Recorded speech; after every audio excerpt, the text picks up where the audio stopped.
couldn't see it, the antidote to that is we have to get off the fucking internet. I speak to you on the internet. Trust me, I would rather be giving this presentation in a group, in a room, in a group with cold coffee on the table and a bowl of celery and blue cheese, and going out to lunch, than doing it on the internet. But I do my very best to get off the internet and get around when I can.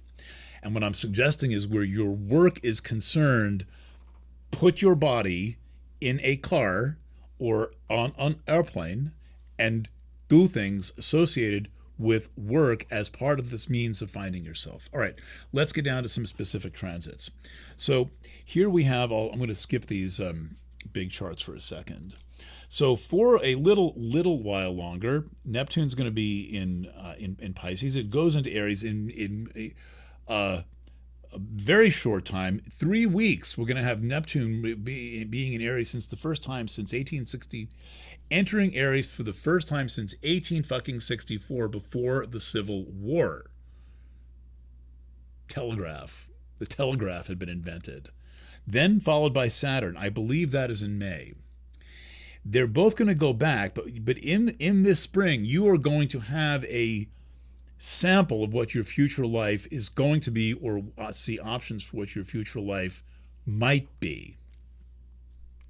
So that's happening. And I would remind you that there is this warm-up act going on of Venus and Mercury doing the same maneuver.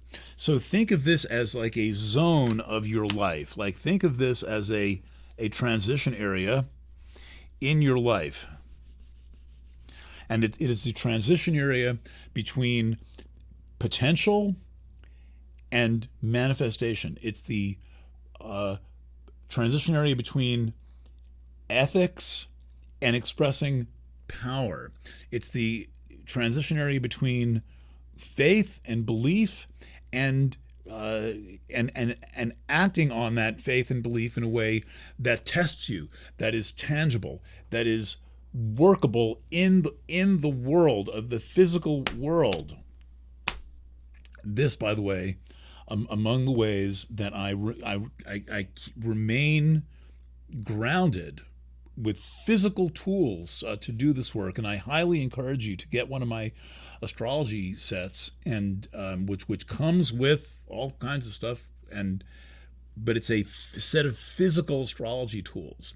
And in a similar way, I am suggesting that you keep bringing your body places, keep getting yourself to where you're going to be around people, and to where people will feel your presence, because there's something about your presence that is so compelling and so necessary and so beautiful and such a powerful tool.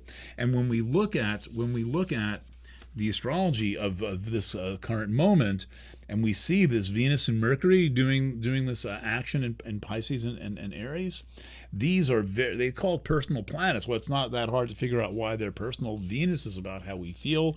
Mercury is about what we think. They also both represent forms of value, of movement.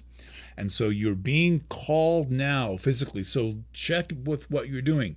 Look if there's events, if there's conferences, if there's gatherings that might be local, and also take any opportunity you can to personalize what you do with a visit, with a point of contact.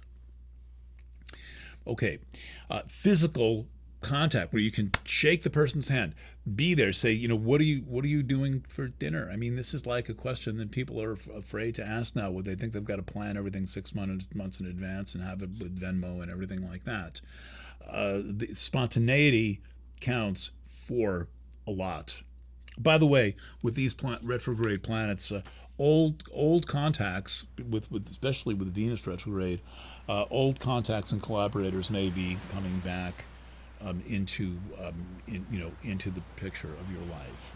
So I think that the overarching meta theme of first Venus and Mercury dancing around concurrently with Saturn and Neptune, and they're all going to be making lots of conjunctions. I mean, I wish I could kind of run the animation for you. I mean, that can't be done on this computer. This is too new of a computer.